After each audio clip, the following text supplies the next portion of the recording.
मयंक ज्योतिष वर्ल्ड के YouTube channel में मैं डॉक्टर आर के पाठक मयंक एक बार पुनः आप सभी का हार्दिक स्वागत एवं अभिनंदन करता हूं। आज जो महत्वपूर्ण विषय हम आपके सामने लेकर के इस वीडियो में आए हैं वो है संतानहीनता का कारण। बहुत से दंपत्ति प्रश्न करते हैं कि हमारे शादी के 10 साल हो गए, 5 साल हो गए, 8 साल हो गए, 4 साल हो गए, संतान प्राप्त नहीं हो रही है, इसका कारण क्या हो सकता है। तो जब हम कुंडली का विवेचन करते हैं, पुरुष और स्त्री दोनों की जन्म कुंडली का विवेचन करते हैं तो पता चलता है संतानहीनता का कारण क्या है। संतान का भाव कुंडली में 5वां स्थान होता है। तो 5वें स्थान में जितने पाप ग्रह बैठे हों, 5वें स्थान पर जितने पाप ग्रहों की दृष्टि पड़ रही हो, उतने संतानों के क्षीण होने के भी योग होते हैं। तो पूछा जाता है कि संतान आपके क्या गर्भ में पत्नी की क्षीण होती है, या कुछ लोग ऐसे बोलते हैं कि गर्भ में संतान आती ही नहीं है, संतान कभी रुकी ही नहीं, तो समस्या ज़्यादा उत्पन्न होती है। इसके लिए देखना पड़ेगा कि जो कुंडली है पुरुष की, उसमें कहीं नपुंसकता के योग तो नहीं है। ऐसा तो नहीं है कि पुरुष में संतान उत्पन्न करने की क्षमता नहीं है, पर इसका आकलन करना पड़ता है। और ये स्त्री में देखना पड़ता है कहीं बांझपन तो नहीं है, या स्त्री के जो है वह शरीर में संतान उत्पन्न करने की क्षमता है कि नहीं है, इसका आकलन करना पड़ता है। इसका उत्तर या तो आप जाकर के मेडिकली चेकअप कराते हैं तो वहाँ उत्तर प्राप्त होता है। ज्योतिष शास्त्र हमारा बहुत विस्तृत विवेचन इनका करता है और बहुत सारे कुंडलियों पर रिसर्च करने के बाद फार्मूला भी तैयार किया गया, जिसके आधार पर आप बिना डॉक्टरी चेकअप के ही जान सकते हैं कि आपकी संतान क्यों नहीं हो रही है, पुरुष में कमी है या स्त्री में कमी है। इसकी जानकारी आप प्राप्त कर सकते हैं। बहुत महत्वपूर्ण जो है जानकारी है, जो न सिर्फ आपके लिए बल्कि दूसरों को बताना चाहते हैं तो भी आपको जानकारी अच्छी लगेगी या अच्छा रहेगी। बहुत महत्वपूर्ण जानकारी है, वीडियो को पूरा अंत तक अवश्य देखें। सबसे हम पहले बात करेंगे पुरुष में नपुंसकता के योग। ये देखना है कि पुरुष में संतान उत्पन्न करने की क्षमता है या नहीं है, इसके योग क्या होते हैं, इसके बारे में हम बात करेंगे। देखिए, संतान उत्पन्न करने के लिए जो ग्रह प्रभावित होते हैं पुरुषों में, वो होते हैं सूर्य, शुक्र और गुरु। सूर्य होते हैं और शुक्र होते हैं और गुरु होते हैं। ये 3 महत्वपूर्ण होते हैं। पुरुषों में 3 ग्रह महत्वपूर्ण होते हैं जो संतान उत्पन्न करने की क्षमता को प्रभावित करते हैं। सूर्य आत्मा का कारक होता है और पुरुष का कारक होता है, तो पुरुष के लिए बहुत महत्वपूर्ण है। शुक्र जो होता है वह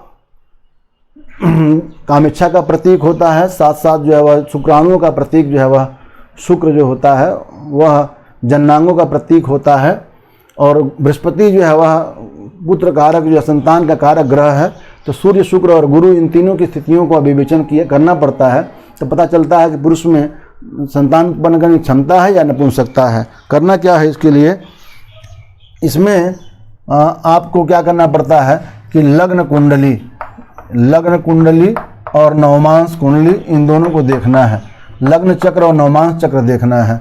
तो लग्न चक्र में पहले देखना है कि सूर्य, शुक्र और गुरु, इनके राशियों का योग करना पड़ेगा। माने जो अब आप लग्न चक्र में देखेंगे तो देखेंगे कि सूर्य कौन से राशि में बैठा हुआ है, तो सूर्य की राशि का योग करें, फिर उसमें जो है वह शुक्र की राशि का योग करें, फिर गुरु की राशि का योग करें।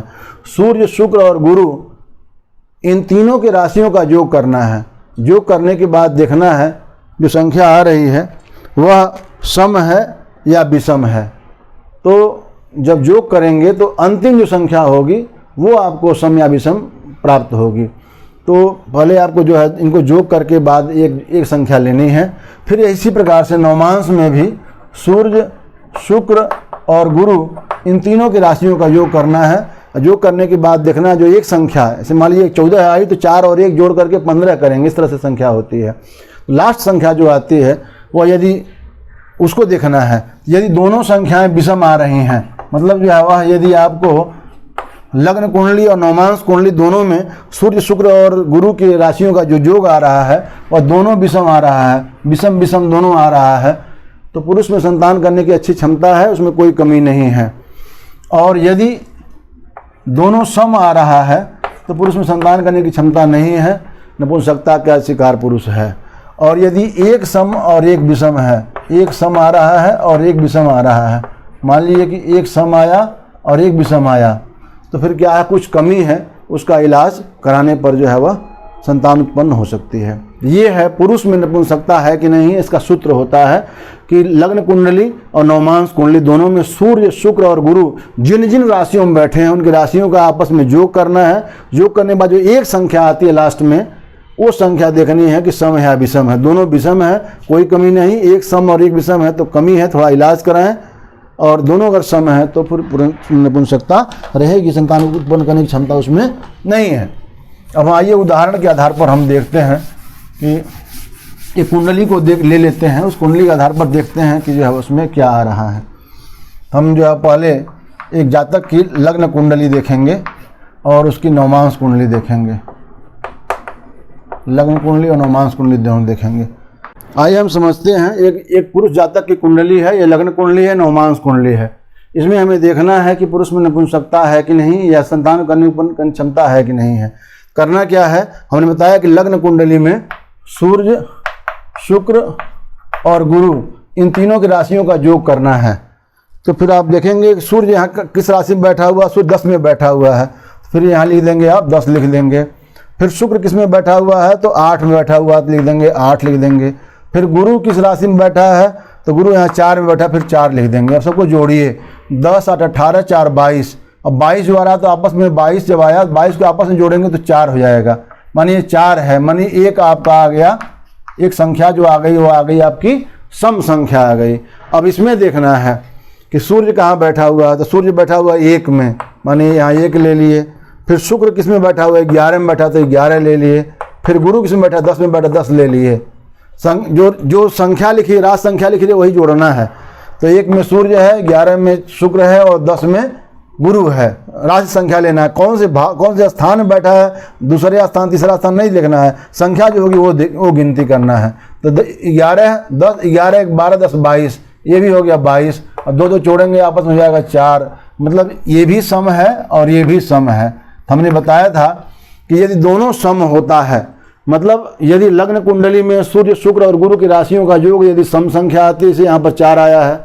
और यदि नवमांस कुंडली में भी राशियों की संख्या का योग यदि सम आता है, जैसे 4 आया है, तो पुरुष में नपुंसकता है, अर्थात उसमें जो है संतान उत्पन्न करने की क्षमता नहीं है। ये बात आप बता सकते हैं। और यदि एक सम और एक विषम होता तो दवा करानी पड़ती, और दोनों विषम होता तो कोई दवा कराने की जरूरत नहीं है। तो इस प्रकार से आप समझ गए होंगे कि जो है यदि पुरुष में नपुंसकता है कि नहीं है, इसकी जानकारी कैसे प्राप्त कर सकते हैं, इसके बारे में आपको जानकारी हमने बता दिया। अब हम बात करेंगे, मान लीजिए कि पुरुष में नपुंसकता नहीं है, संतान उत्पन्न करने की क्षमता है, और स्त्री में यदि बांझपन है तो भी संतान उत्पन्न नहीं होगी। तो हम देखेंगे इस पार्ट में कि स्त्री में संतान उत्पन्न करने की क्षमता का आकलन कैसे करें, स्त्री और बांझपन, इसके बारे में हम जानकारी प्राप्त करेंगे। तो देखिए, जिसमें जब सूर्य के लिए था, पुरुष के लिए था कि सूर्य, शुक्र और गुरु की राशियों का योग करेंगे, तो यहाँ पर क्या है, चंद्रमा, मंगल और गुरु, इनकी राशियों का योग किया जाता है। पुरुष के लिए सूर्य, शुक्र और गुरु, और स्त्री के लिए चंद्रमा, मंगल और गुरु की राशियों का योग किया जाता है। चंद्रमा जो है स्त्री का कारक होता है, इसलिए चंद्रमा को लेते हैं। मंगल जो है वह खेत कह सकते हैं, या जो है वह स्त्री के शरीर में जो रज आदि उत्पन्न होते हैं, इसके कारण जो है संतान उत्पत्ति होती है, उसके लिए मंगल कारक होता है, गुरु कारक होता है संतान का। देखेंगे चंद्रमा, मंगल और गुरु, इन तीनों के राशियों का योग करके देखेंगे। इसमें क्या सूत्र, इसका फार्मूला क्या है कि यदि दोनों सम है तो फिर कोई दिक्कत नहीं है, संतान उत्पन्न करने की अच्छी क्षमता होती है। यदि दोनों राशियों का योग यदि विषम आता है तो फिर जो है वह संतान उत्पन्न करने की क्षमता नहीं होती है। और यदि एक सम और विषम आता है, एक सम है और एक विषम आता है, तो फिर कुछ कमी है जिसका इलाज कराना चाहिए। तो ये जो है एक सम आया, एक विषम आया, इसका मतलब क्या है कि कुछ कमी है, उसका इलाज कराने पर ये कार्य मतलब संतान उत्पत्ति हो सकती है। तो मतलब जब स्त्री की कुंडली में क्या करना है, लग्न कुंडली और नवमांस कुंडली, इन दिनों को देखना है। तो लग्न कुंडली में पहले चंद्र, मंगल और गुरु जिस राशि में बैठे हों उनका योग करना है, योग करके देखना है सम संख्या या विषम है। फिर नवमांस कुंडली में चंद्र मंगल गुरु की राशियों का योग करके देखना है सम या विषम है, उसके आधार पर फिर निर्धारण करना है। अभी हम आपको एक उदाहरण के माध्यम से हम आपको एक बताएंगे।